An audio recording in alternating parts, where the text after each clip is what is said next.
89-րդ դիվիզիայի հրամանատար Նվեր Սաֆարյանը շատ հետաքրքիր կենսագրություն ունի։ Նա ծնվել է Արևմտյան Հայաստանում, Վանալճի ավազանում գտնվող Արճեշ քաղաքում 1907 թվականին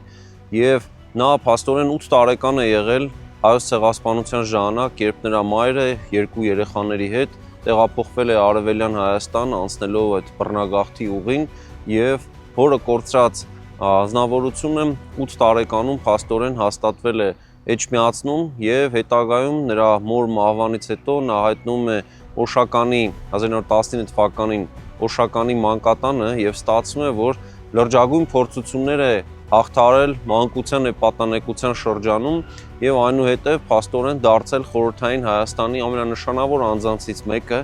եւ խորհրդային Հայաստանի եւ առհասարակ խորհրդային միության հայ զինվորականության գլխավոր սիմվոլներից մեկը։ Նախագծի գլխավոր գործընկերն է Converse բանկը, ֆինանսական աշխարհի ձեր հուսալի գործընկերը։